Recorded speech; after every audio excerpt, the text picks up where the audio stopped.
ตอนแรกเราว่าเคยชื่อเคยชานมาพร้อมแม่เอ้ยมาแต่ชวันหันมาแต่ชวันแต่ชื่อในชโนเลยเอามาให้เจ้าเขาหันมันเบาเด็ดนี่อ๋อมือสิลงไปคำกระยามันว่า โอ้ให้ข้องคำคอยมาหน่วยนึงยังไม่เห็นลูกหน่วยหนึ่งก็บ่เห็นเด็กอยู่ใช้เขาชานหันบอกเจ้าแต่ว่าบอกว่าไปเฮ็ดบัตรเพชรบัตรท้องใส่ก็บ่ฮู้มาแต่ชวันเคยชื่อเคยชานเห็นบ่เห็นก็ย่าบ่โดย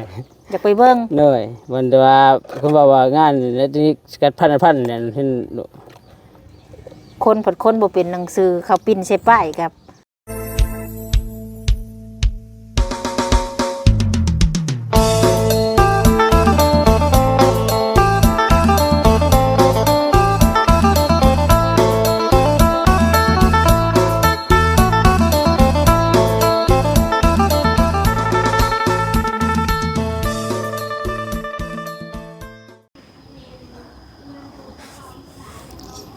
กับสบายดีพี่น้อง FC เบิร์ดสุกุสุพลนะพ่อกันคือเก่าคือเดิมกับซ่องสาวบุญมาบ้านเฮาพี่น้องเอ้ยพ่อกันนี่ก็มาต่อคลิปอีพี่ซองพี่น้องเอ้ยมาหาทอกใส่เศร้านี่แหละที่มาถามเกี่ยวกับน้ำฝนไปเฮ็ดเวียกเฮ็ดงานพี่น้องเอ้ยสาวบุญก็เลยอีตนท้องใส่พี่ตนท้องใสพี่น้องเอ้ยทางที่ลูกเมียไปบ่ได้บอกบ่ได้ก้าวอีหยังนะมันก็มาแปลกหม่องนี่แหละเนาะคัดไปหาเงินหากะค้ำก็ต้องบอกลูกบอกผัวบอกพ่อบอกแม่ทั้งท้องใสบอกว่าบ่ได้บอกหยังเลยหลังจากไปฮอดแล้วจังโทรมาว่าซั่นอันนี้ทั้งสบุญก็บ่ได้อยากหย่งดอกพี่น้องเอ้ยเรื่องของครอบครัวนี่เป็นชีวิตของใครของมันเนาะเลือกทางเดินเองของใครของมันเฮามีแต่เฮ็ดหน้าที่ของเฮาที่สบุญมานี้สบุญกับอีตนท้องใสถามว่าเนาะเฮาได้เฮ็ดเฮือนเฮ็ดซ่านให้แล้วเฮาก็ปล่อยให้เขาเป็นอิสระให้อยู่นำกันฮักกันแพงกันที่เพิ่นเฮ็ดเฮือนหลังนี้ให้ก็คือเฮ็ดให้ท้องใสกับน้ำฝนนั่นแหละเฮ็ดให้คู่ผัวเมียเนาะตอนที่ว่าถูกต้องปรองดองกันหั่นนะบัดนี้ถามว่าเนาะแต่ว่าในเฮือนหลังนี้เฮาก็ได้คุยกับทางพ่อเฒ่าตานายเจ้าของดินนั่นแหละทางพ่อตู้นั่นแหละก็ได้คุยกันอยู่เรื่องเฮือนหลังนี้ถามว่าในภัยเฮ็ดพิษหรือไปในเฮ็ดในสิ่งที่บ่ดีในทางที่บ่ดีคือน้ำฝนไปในทางที่บ่ดีก็ให้เป็นสิทธิ์ให้ท้องใสเป็นคนดูแลเฮือนหลังนี้ถ้าว่าท้องใสเฮ็ดในพิษในทางที่บ่ดีก็ให้เป็นของน้ำฝนเป็นคนดูแลอันนี้ก็คือจุดที่เฮาจุดประสงค์ที่ผู้ใหญ่เพิ่นได้คุยไว้ก่อนสิได้เฮ็ดเฮือนหลังนี้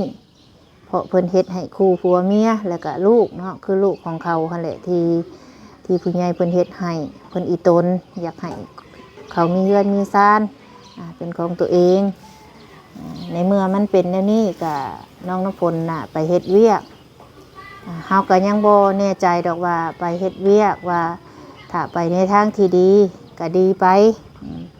ถ้าว่าทางน้องน้ำฝนไปในทางที่บ่ดีเฮาก็จังสิได้คุยกันอีกเทื่อนึงเรื่องเฮือนเรื่องซ่านคือมื้อนี้ก็มีแต่อยากถามทางท้องใสตอนนี้นะท้องใสน่ะคิดนักแล้วพี่น้องเอ้ยทางที่เมียไปแบบนี้นะมีเฒ่าแก่ซื้อค้ำให้2 บาทว่าซั่นไปอยู่น้ำ2 มื้อว่าซั่นบัดตื่นมามื้อใหม่ผัดเปลี่ยนว่าเป็นเดือนว่าซั่นเนาะท้องใส่ก็บ่คักใจพี่น้องเอ้ยถ้าว่าเป็นเฒ่าแก่คันว่าฮักแพงลูกน้องก็ต้องให้ลูกให้ผัวไปฮู้จักบ่อนอยู่บ่อนเซาเดี๋ยวนี้ท้องใจใส่นะอยากฮู้บ่อนอยู่ของน้องน้ำฝนพี่น้องเอ้ยเรื่องนี้ก็เป็นเรื่องของในครอบครัวเขาแหละทั้งน้องท้องใสกับสบุญกับอีตนแล้วสบุญกับบูฮู้เสียดเนี่ยใดท้องใสว่าโทรไปกับบุติดกันมีแต่ทางสบุญนี่แล้วสิโทรเบิ้งตอนนี้ทางเมตู้กับมาทางท้องใสกับจักเฮ็ดอย่างงอมอยู่พี่น้องเฮากับมาเยี่ยมมายามเบิ้งเดี๋ยวสบุญสิเข้าไปถามอีกก่อนเป็นอย่างเด้บัดนี้จ้าเอได้ถ้วยยังนั่นยุด ยึดกันได้หยังลูกเบิ่งกันอีหล่าได้หยังลูกอันนี้อ้ายบ่ถูกเลยบัดนี้สบายดีไหมตู้มาแต่ไส มาแต่กินลาบ ลาบหยังอะน่ะ ก็ทำฮีดหันแล้วในเฮือนเอ้ยหันแล้ว ฮีดหยังอีก เอากระพีดบ่ได้แต่ง ผิดบ่ได้แต่ง อืม โอ้ยเนาะ เพิ่นจะกินฮีด ปัดกินผัดบ่แม่นผีคนกิน คนกิน โอ้ยอะทุกันลูกทุ อะทุแล้วล่ะ ทุกันลูกทุกันทุ ทุกันทุ โอ้โอ้โอ้โอ้ ได้ไหลได้แน่ โอ้ ได้ทุกคน ใส่อันเอื้อย2คนไปใส่ล่ะไว้กับนั่นไปใส่ไปเฝ้าก้าโอ้ เฝ้าก้า เอาแต่เช้าคน เฮ้ยโอ้ยเนาะได้เลี้ยงหลานนี่มีคักแล้วแม่ตู้นี่ ดีแล้วได้เลี้ยงหลาน เลี้ยงหลานนี่แหละเฮ็ดได้บ่เลี้ยงเฮ็ด ที่แล้วแม่นบ่อยู่น้ำก็เลี้ยงเอา เลี้ยงเอา แม่นไปทางใด บ่จัก เอา พอมันยังอะอยากได้บ่ให้เลี้ยงเอง พออยากได้ได้มันก็อยู่น้ำกันอยู่ แล้วระยะมันเมื่อแล้วก็ค่อยเลี้ยงเองบ่ให้เมื่ออยู่พุ่นคันค่อยตายแล้วเมื่อก็ได้ โอ้ ค่อยบ่เห็น ฟังแม่มันไปทางใด บ่จักจังว่า มันบ่ได้บอกเจ้าบ่มื้อมันไปนั่น บอกกันเด้อ บอก ไป เขา เฮ็ด นี่ งาน อันไปเฮ็ดบัตรชวนน้องมันไปเฮ็ดบัตรว่า โอ้เพิ่นบอก มาตอนแรกแล้วว่าค่อยชื่อค่อยชานมาพร้อมแม่เอ้ย อ่า มาแต่ชวันหั่นมาแต่ชวันแต่ชื่อในชโนเลยเอามาให้เจ้าเขาหั่นมันเว้าเด็ดนี้ ๆโอ้มื้อสิลงไป คำกะ นะ ยามันว่า โอ้ ให้ของคำค่อยมา อืม มาแต่นักบ่เห็นค่อยหนีไปหน้ามื้อนั้น โอ้มื้อเพิ่นไปนะเจ้าก็ไปนะ อืม ท้องใสก็บ่อยู่ ค่อยก็หนีมื้อนั้นมันอยู่ในเฮือนเลยว่าสิไปเฮ็ดอันบัตรว่าชวนน้องไปเฮ็ดบัตรถือรถหยังตัวถือรถจักรบ่ได้เด้อลูกเด้อรถหลายหนึ่งเมืองสวรรค์ตัวว่าบ่ขี่รถอันในทางนั่นแหละว่า ก็นั่นแหละไป โอ้แล้วเพิ่ คั น นถือรถจักรแล้วค่อยบ่ให้ไป โอ้ อย่ารถตั้ม เพิ่นบอกเจ้าน่ะสิไปเฮ็ดบัตร เออ บอกอยู่แต่สิไปเฮ็ดบัตร เฮ็ดบัตรเฮ็ดบัตรก็บ่แม่นเฮ็ดเบ็ดเองเนาะโดยน้องพ้นชวนมันมา พาเขาไปเฮ็ด เออ บัดแล้วเราบ่มา เลยบ่มาเลย ซื้อมาให้แล้วบ่เข้านะ หน่วยหนึงก็ยังบ่เห็นลูกเอ้ย หน่วยหนึงก็บ่เห็น เด็กอยู่ใช้ข้าวชานหั่น บอกเจ้าแต่ว่าบอกว่าไปเฮ็ดบัตร ไปเฮ็ดบัตร ท้องใส่ก็บ่ฮู้ มาแต่ชานแล้วค่อยชื่อข้าวชานให้ โอ้จักมื้อแล้วไปนี่ค่าหั่น จักแล้วข่อยก็บ่ได้นำ เอ้า วันลายมือแล้วบ่ ก็จำว่าลูกชาวตัวบาดนี่ ข่อยไปจักเข็มจักมือใดมันตัวเจ้าเนาะว่าสิชื่อเขามาให้ ข่อยก็รอท่าแล้วมื้อนั้นก็ได้ข้าวกินใช่มั้ย เห็นไหนเด้ก็ว่าเอาเพียงนั้นคือไป โอ้ ชวนหลานเคยตายแล้วเขาวันนี้ อ่า มีเงินใครเนาะซื้อในนี้ก็ได้โยพอได้กินท อืม ำคันมีกำพร้ากำเพิ่นค่อยก็ไปขอก็ได้โยน้ำเอ้ยน้ำหนองทำเขาก็ให้ลายโยลูก อ๋อบัดนี้แหละสิเฮ็ดแน่ได้เราไปแล้วบัดนี้ได้คุยได้ปากได้เว้านำได้บ่ บ่ ค่ะ ได้ ไป ปาก โอ้บ่ได้ปากเลยค่ะไป บ่ได้ปากเลย มิดชะม้อยเลย มันเลย มิดชะม้อย มิดชะม้อย ปานหอยตกน้ำสิเฮ็ดแน่ได้ซะบาดนี้ จังแล้วลูกค่อยก็ไปอยากทำมันก็หมดคำขึ้นแล้วค่อยก็ได้ฉันเคยไปจ่ายได้บ่ได้กินข้าวหมดมือหมดเว้น โอ้เจ้าคิดน้ำฝนบ่เดี๋ยวนี้ อันนั้นแหละจังว่า โอ้คิดน้ำฝนจนจ้อย จนจ้อยบ่มีข้าวบัดนั้นเฮ็ดได้บ่อยากเข้านี่ โอ้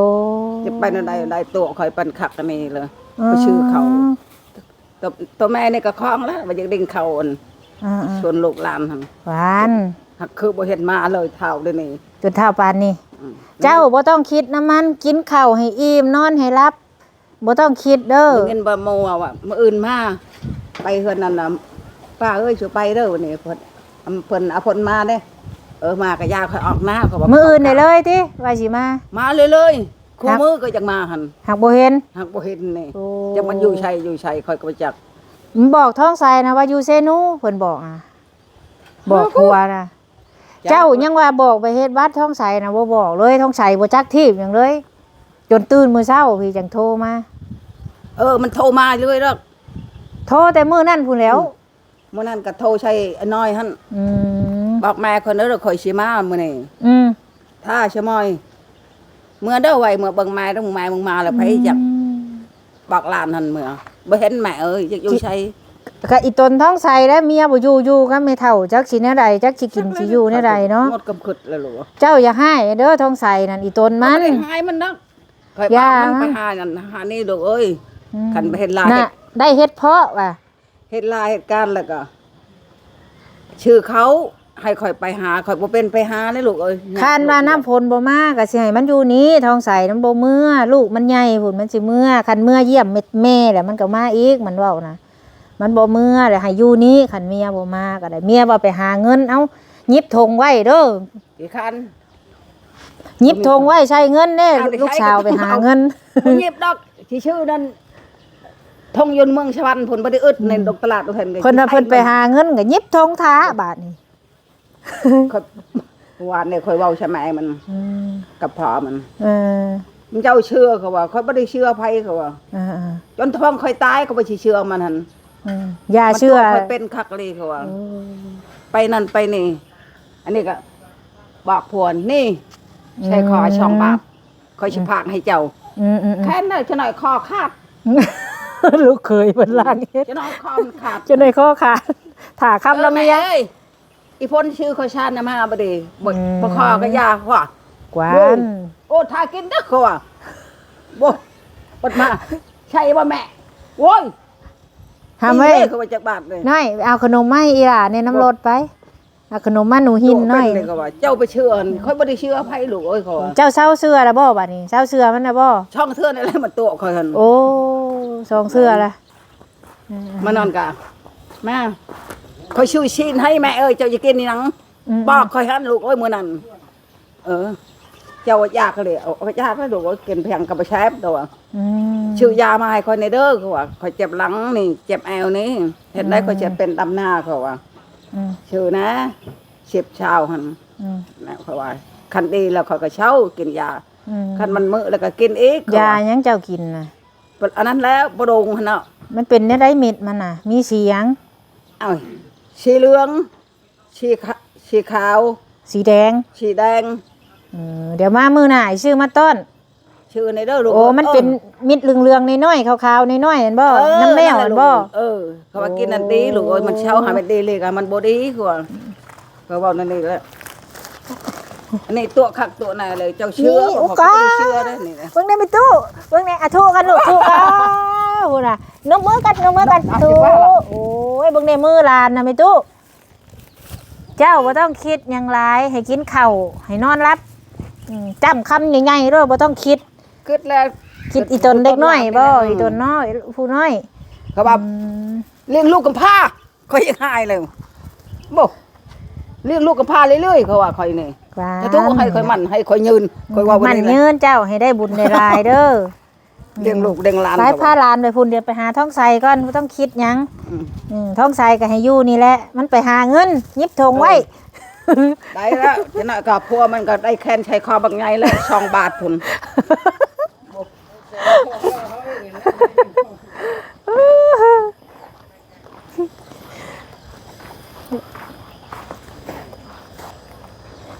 เฮ็ดหยังเอ้ยน่ะ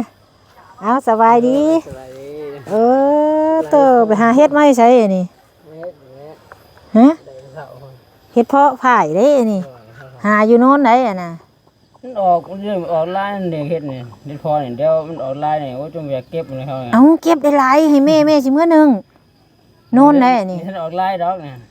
ออกได้เขาคือขายหลายเท่นํตลาดนะ โอ้ยสวมหุ่นน้ำมันออกแล้วก็มีเฮ็ดงูก่อนนี่เฮ็ดพอซุบเอาเลยเฮ็ดเอาแต่งูบัดนี้ พังเด้อข้าเจ้าได้หลายเด้อเจ้าบอกเด้อ โดย ข่อยสิมาเอาก็บ่เอาให้ชื่อดอกข่อยสิให้เงินเจ้าอยู่ โดย อืม แล้วยามช่วงเอ็ดพอออกวันนี้เฮ็ดงูน้ำเนี่ยเฮ็ดพอก็จะเอาเตะเหยียบทิ่มไปโอ้อะไรมันออกยามออนไลน์นั่น เอาหันอย่ามาพี่ทุกเอาจ้าสิเฮ็ดนี่ได้กินนี่ เขาที่ได้ล้างให้เรา โอ้ล้างให้เรา ด้วย เจ้าคือบ่เอามีดขูดเอามีดขูดนะแต่ว่าเดี๋ยวบ่วงก็ได้ฮะลูกเมียบ่อยู่อยากหยังก็หาเอาแล้วบาดนี้อันนี้ก็ลูกกับผมสู้กินโตพอกันแต่ล้างมากกันไม่เท่าเรา เจ้าไปหาตอนใดอันนี้ จะเช้ามา เอาคือว่าไปฉีดยา เอาไปช่วยไปกัน หาเฮ็ดมาแล้วแล้วไปฉีดยา ดูอยู่หน้าแล้วก่อนดูไปหน้าแล้วก็ออกไปทันเลย โอ้แบบว่าหาเฮ็ดมาแล้วแหละออกไปเลยบัดนี้หวานเดี๋ยวพี่น้องให้เฮ็ดเพาะเฮ็ดเพาะฝ่ายนี่ยังอ่อนอยู่เด้นี่ โดนเอาโดนเดียวเนาะพอนี่เอาบ่เคยเห็นแล้ว ไฟใหม่บ่ บ่ก็เป็นนั่นดอนเนาะเห็นเป็นออกมาเดียวๆผมเนี่ย ตัวนี้มัน หา เป็น รอเข้าสิได้แล้ว ตัวนี้เฮ็ดเพาะนางได้ท้องใสตัวนี้นี่แซ่บตัวนี้เฮ็ดเพาะนางตัวขาวๆนี่เป็นเฮ็ดเพาะฝ่ายนี่ หารอถ้าบ่ว่าถ้าบ่ไปนั่นสิย่าหารอเข้าแบบว่าตะไคร้เนี่ยก็สิได้กว่านี้นะ เอา แบ แต่ บ วันเดียวฮู้จัก หาเฮ็ดไปน้ำใจร้อยไปน้ำหน้านี่ก็เลยบ่ได้ แปลวันเดียวเนาะนี่ก็ อ่า ไปเห็นเมียวันเดียวมันหน่อยเลยปลุกเมียให้แปลเลยนี่ ปกเมียน ไม่ได้หน่อยเนาะขึ้นมาจุบลายวันเดียวนั่งหน่อยนี่เลยปลุกเมีย ก็เลยปกเมียนบัดนี้ หน่อย ยังมีอยู่บ่นี่ ก็จักแล้วอันนี้หมดแล้วเอาน่ะ เฮ็ดปวกก็ออกเลยได้ท้องใสเฮ็ดปวกใหญ่ได้ขาวๆค่ะ ว่าไงก็สิคือมันเหมือนเงาให้มันให้ปวกเลยเนี่ยใช่แบบ เวลาไปหาเฮ็ดก็คิดฮอดเมียแล้วเคยไปหาน้ำกันเนาะ เดี๋ยวคิดฮอดไปว่าได้มากอ่ะไปขาย คันได้มาแล้วก็เมียไปขาย ได้มากกับไปตู่ไปเท่าขายบ่ได้เป็นเราแต่ว่ามาจะกินปลาเราเนี่ยยังได้ก็เฮ็ดเรา คันมันได้หลายเจ้าก็เอาออกไปขายในบ่อนตลาดนั่นน่ะมันได้ขายอยู่ ดูกาแนวกาแนวขายจังซี่ยังบ่กล้ เฮาต้องกล้าโลดบัดนี้เผื่อว่าเฮาบ่มีเมียเฮาจังสิได้หาเลี้ยงลูกเจ้าต้องกล้าบัดนี้ในเมื่อแล้วเจ้าสิกล้าบัดนี้เมียบ่อยู่เลยมีตู้ว่าท้องใสสิได้แขนค้ำได้เมียนสิฝากให้เราแล้วว่าคือนี่ แค่ข้างคอเขาเรียก โอ้ มาโซ่ชื่อแล้วก็ อ้างผัวซื้อ อ่างคิดจะอ่างคิดอะไรอย่างอ่างเถื่อเรื่องนั่นน่ะ ตัวนั้นเฮ็ดเพาะหนังตัวนั้นบ่เป็นหยังตัวนั้น กำลัง เฮ็ดเพาะหนังตัวนั้นเบิ่งเสียงไม้ใส่พ่อบ่ยัน FC บ่ได้ยินเสียงเว้าเด้ เอาไว้เสียง คิดหนักแล้วลูกเมียบ่อยู่มีแต่อยากฮู้แต่บอลอยู่บ่อยากฮู้บอลฝนอยู่บ่ โดยฮู้ อยาก มา ฮู้ เฮ็ดงานจนจริงบ่ยังบ่นั่นน่ะฮู้ดูฮู้ อยากฮู้ไปบ่สิพาไปนำไปหาเบิ่ง ไปนั่นแหละ อยากไป โดย เห็นบ่เห็นก็ย่าบ่ โดย อยากไปเบิ่ง โดยวันแต่ว่าเขาบอกว่างานแล้วที่กัดพันเนี่ยเห็น คนผดคนบ่เป็นหนังสือเขาปิ้นใส่ป้ายกับ ปิ้นใส่ป้ายอยู่บ่ อยู่ในห้องดอกมันตัวถ่ายมาเนี่ยถ่ายสูงมากก็คุยกันกับเปิดกล้องอยู่คุยกันไง เปิดกล้อง โดย อยากไปหาน้ำเบิ่งบัดนี้ โดยอยากฮู้นะว่าอยู่บนใดอยู่บนงานจริงบ่หรือใดนะรู้อยู่ฮู้ว่าอยู่จริงว่าก็บ่เป็นหยังดอกหรอกก็เฮ็ดไว้แต่จังมาก็มาว่าเนาะ เห็นบ่เห็นก็ย่าอยากไปหาเลาะเบิ่ง โดย บอลเพิ่นเคยเฮ็ดนะเจ้าเคยเห็นอยู่บ่ บ่ขณะแถวบนร้านบนเซเว่นหนูนี่บ่เคยไปเลย เราเคยไป หน่อย ไปบ่มื้อนี้จ้ะคันพร้อมเลยสิพาไปหรือว่ามื้อใดสิไป อยากไปนั่นแหละลูกอ่ะ อยากไปมื้อนี้เลยคันบ่เห็นเมียเด้จ้ะคันไปบ่เห็นก็ทำใจได้บ่ ก็ได้ก็ เพราะว่าแม่ก็บ่ฮู้ได้ว่าเราอยู่หม่องใด หน่อย แต่อยากไปแม่นบ่ หน่อย สิขี่รถจักรบ่ไปหรือสิขี่รถใหญ่นำ หึคันไปก็สิขี่รถใหญ่นี่แหละไปยันแต่ฝนและตกลัดทางโหเพราะว่าก่อนสิไปน่ะสิลองโทรเบิ่งก่อน หน่อย แม่สิลองโทรเบิ่งก่อนว่า โทร เป็นจังได โดย สิโทรติดบ่หั่นน่ะ หน่อยแต่อยู่ไสก็จะไปบอกว่าสิไปแต่ว่าบ่บอก อยู่ไสซื่อเนาะถามเบิ่งซื่อ เฮาก็จะคู่บ่อนอยู่บ่อนเช้าเนาะ หน่อย มีเฒ่าแก่ซื้อคำให้ก็จะคู่อยากเห็นว่าเพิ่นเป็นจังไดคือมาดีแท้เนาะ หน่อยอย่าไปขอบคุณแล้วเนาะแล้วก็ซื้อกับเราแน่แล้ว โอ้ มันได้สักแก่แล้วเป็นผู้ใหญ่ก็จังก็ อืม ลูกก็อยากฮู้ว่าเนี่ยดูแต่คนเดียวมาเปิดให้เราลูกก็ยังไม่ได้นอนไม่ได้นอนคิดแล้วตอนนี้ก็คิดไปก่อน คิดหยังหลายคิดตอนนี้ พ่อยังไล่ว่าลูกกับบ่เคยเห็นว่า ว่าผู้ใหญ่สิรีบมันบ่ให้ท้องน่ะมันว่าถูกๆเนาะเดือนหนึงยังเฮ็ดบ่ได้เลย แสนนึงได้น่ะคำ2 บาทน่ะบาทละ 50,000เดี๋ยวนี้10,000ปะ50,000ปลายเฮาหาทางชาติยังบ่ได้เนาะ โดยนั่นแหละลูกคิดว่ามันแม่นจริงบ่แบบว่าถ้าเป็นผู้บ่าวก็คนรวยขนาดนั้น ถ้าเป็นผู้บ่าวก็สิรวยดิ เนาะแม่นเนาะเอาดีกว่านี้เนี่ยแม่นจริงแหละจริงแต่เช้าก็ก็ว่ายังดอกเช้าจริงก็คันเพิ่นได้ก็ดีใจนำ ดี เนาะ ใจน้ำวางดอก ย่านแนวนึงแม่น่ะคันเพิ่นได้ไปเฒ่าแก่เพิ่นซื้อให้อีหลีก็ดีใจนำ เลย เพราะว่าซุมื้อนี่น่ะคนที่หลอกลวงกันหลายบ่เห็นบ่ข่าวสารพัดหลอกกันไปขายตัวทุกสิ่งทุกอย่างแหละถ้าว่าเราได้ดีก็มีเฒ่าแก่ให้ดีก็ดีใจนำเฮาก็บ่ฮู้ว่าจักเราสิเป็นสิหยังจังใดจักแม่นสิดีหรือสิชั่วเฮาก็บ่ฮู้ นี่มันไปรุ่นแล้วปีมาแล้วมันย่างมาให้ยิงมาเท่านี้ก็ลูกก็จะได้นอกจะหมดว่า ความคิดของแม่เนาะบ่ฮู้ว่าคือลาวนี่ว่าเพิ่นซื้อให้อีหลีก็ใครแน่ย่านถือคนที่บ่ดีแล้วมาหลอกลวงแล้วตัวเอาอันนั้นอันนี้ให้เลยยั่วเฮาไปฆ่าไปแกงแบบเห็นบ่ออกข่าวฆ่าทิ่มแล้วเอาอวัยวะทุกส่วนเป็นบางส่วนไปเป็นมักแค่ลังบ่หรือว่าหัวใจบ่แบบอวัยวะของคนเห็นบ่ออกข่าวมาโดยตลอดนะเจ้ามีแต่คิดว่าเขาอันวางดีกับเฮาคันเขาดีกับเฮาแบบนั้นแม่ก็ดีใจนำเลยถ้าว่าไปในสิ่งที่บ่ดีเนาะถ้าเฮาคิดไปในทางที่ลบนี่คนที่ให้มาทั้งเทื่อมันหลอกเด้ทั้งเทื่อน้ำฝนนี่ถือเขาหลอกเห็นว่าออกข่าวที่เขาแชร์ลงโพสต์นั่นโพสต์นี่ลงมาคนเขาหลอกลวงคนไปขายซุมื้อนี่ฮะเราคนไปขายอย่างนี้กับข่าวจับเด็กน้อยยังก็หลายคนในอย่างบ่ได้จับแต่เด็กน้อยข่าวซุมื้อมันจับฮอดผู้ใหญ่เฮาคนเฮามันมาถูกรูปแบบนี่แหละที่ว่าเป็นห่วงคืออย่างห่วงในจุดนี้แม่นะบ่ได้คิดคันว่าเราไปได้ดีแล้วพ่ออันนี้ก็สมมุติเนาะคันเราไปพ่อผู้ที่ร่ำที่รวยก็ดีใจน้ำเล่านะถ้าว่าไปหาเงินมาใส่ครอบใส่ครัวให้พ่อให้แม่กินให้ลูกให้เต้าก็ดีใจน้ำสาธุแม่ก็ได้ถึงที่ให้ทั้งผัวก็ให้ทั้งลูกทั้งแม่ก็ได้เราแต่คิดเห็นลูกนะถามทั้งแม่ว่าคิดเห็นลูกให้ทั้งแม่ก็ได้แล้วก็ว่ายังดอกก็ชื่อนุ่มชื่อยังเนาะชื่อแบบว่าลูกมันเห็นก็คล้ายเขายังมันก็อยากกินเนาะลูกคือเฮาเนาะคันว่าไปหาเงินหาคำมันสมควรบอกผัวบอกแม่ว่าข่อยไปก่อนเด้ออันนี้มาเปกหม่องที่ว่าบ่บอกแม่แล้วบ่บอกผัวตัวแม่ว่าไปคือแม่นี่บอกอยู่แต่บ่ได้บอกความจริงบอกไปเฮ็ดบัตรพาหมู่ไปเฮ็ดบัตร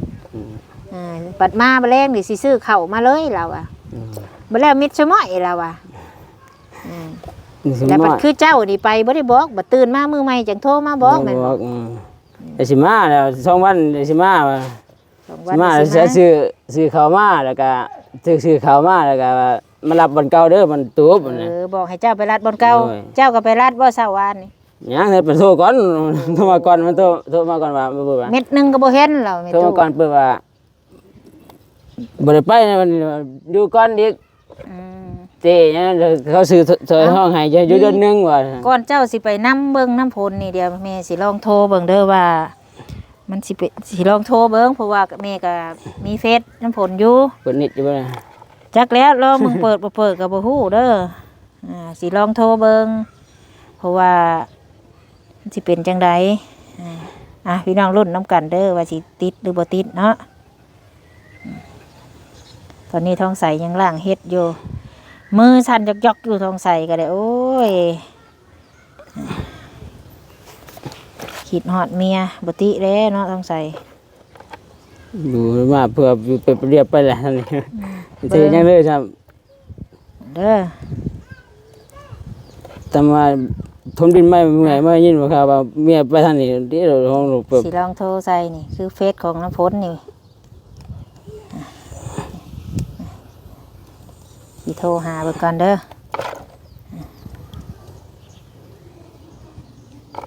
ฟังเด้อท้องใส มันก็ตึ๊ดๆจัง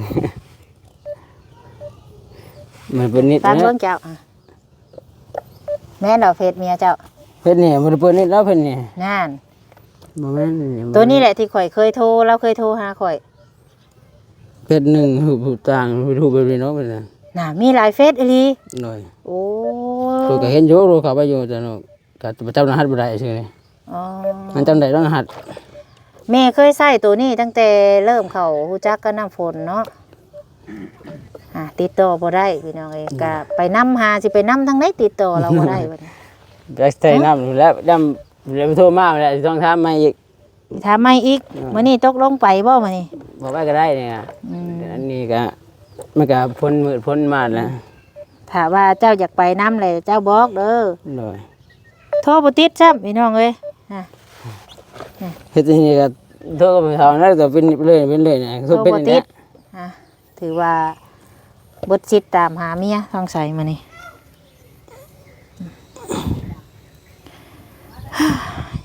แย่อยู่เดี๋ยวนี้เนาะทองใสเนาะสิสิเกงค่ะเนี่ยเราก็ได้ใช้เอามาให้เราอยู่บ่พักเนี่ยค่ะหุ่น แล้วเก็บมาแล้วนะ โอ้เราปลูกผัวไปจากอยู่เพื่อนอยู่ซ่านเนาะโอ้ทองใสเอ้ยจักสิว่าจังใดแม่ก็ได้บ่จักความเว้ามีแต่ตั้งมุกตั้งใจอยู่กับลูกกับเต้าอันนี้เด้อ เลย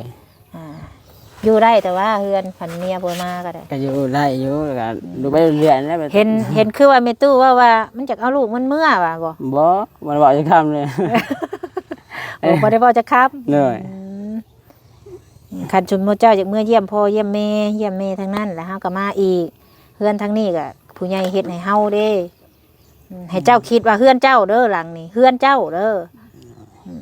เฮือนเจ้าแหละอันนี้ค่ะเจ้ามาอยู่ได้เจ้ามีสิทธิ์มาอยู่ได้ยันเจ้าคิดว่าโอ้คนสมมุติเมียไปหาเงินแล้วบ่อยากอยู่แล้วบ่ให้คิดซะว่าเฮือนเฮาเพิ่นเฮ็ดให้เฮา เราก็เสร็จแล้วแหละเราก็เสร็จหน้าให้ไงเราก็ เฮ็ดนาสู้ไม่เฒ่ากินพอได้บุญเด้ออยู่ไปนี่แหละ เสร็จสวนแล้วทีกะ พอตู้เรายังบอกอยู่เด้ไผอยู่กับผู้ใดได้แล้วว่ะผู้ใดบ่อยู่กับผู้นั้นบ่ได้แล้วเราบอกมีแต่รอว่าน้ำฝนมันสิมาเมื่อใดแหละเนาะถ้ารอเราติดต่อมาพูดแหละพี่น้องเอ้ยคือมื้อนี้ก็ว่าสิพาท้องใสไปนำก็ต้องใสว่าให้ฟังเบิ่งอีกก่อนคันอยากไปนำมื้อใดละบอกได้คิดว่าโอ้แม่บุญเอ้ยเฮาได้แล้วพาไปนำแน่แล้วก็บอกแม่ก็สิพาไปแต่ว่าก็ให้จุมเจ้าคุยกันเองได้ไปนำบ่แม่นว่าค่อยคุยให้ได้เพราะว่าเรื่องผัวเมียนี่ใครตัดสินใจให้บ่ได้มีแต่สองคนจุมเจ้า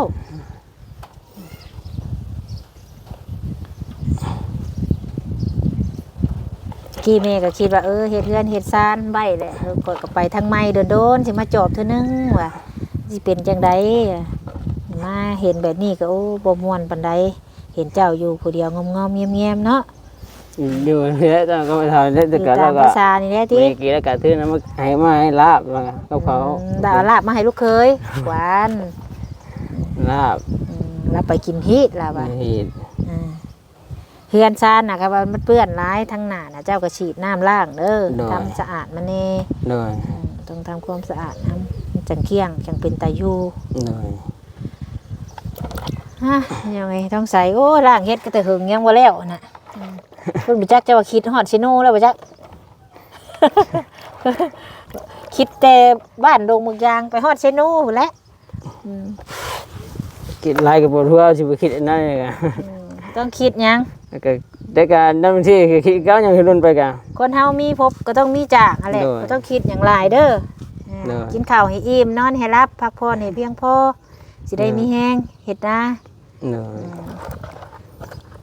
อยู่ไปนี่ล่ะตะกี้ยังว่าคิดน้ำเฮือนบ่ดีบ่งามวันนี้เฮือนก็งามล่ะบ่ต้องคิดหยังเอาตามนั่นแหละถ้าว่าจังใดก็จังบอกคิดดีๆคิดให้ที่ถ้วน เลย ว่าตัดสินใจอยากไปหากับไป หรือว่าจะขี่รถจักรไปเลาะเองบ่ ที่จังใดก็เลาะไป แต่เราเองบ่เสียงดอกเลย บ่จักติบ่จักห่านวะ บ่อยากหาก็บ่อยากเสียงบ่ได้ดอก กันสาวพี่น้องคลิปนี้ขอจบเพียงส่ำนี้เนาะจังใดก็ให้กำลังใจท้องใสเด้อนะเอาล่างเฮ็ดต่อล่ะ สบายดีเด้อสบายดี โดยพี่น้องเลยสำหรับคลิปนี้เนาะสบุญที่ขอจบก่อนจังใดก็ฝากพ่อแม่พี่น้องติดตามและให้กำลังใจแน่ถ้าว่าสบุญว่าผิดพลาดประการใดก็ขอโทษขออภัยพี่น้อง FC ปะลุงปัจสุคนเนาะอำลาพระจากไปแล้วพี่น้องเอ้ยเนี่ยพอกันในคลิปหน้าพูดแหละสำบายดี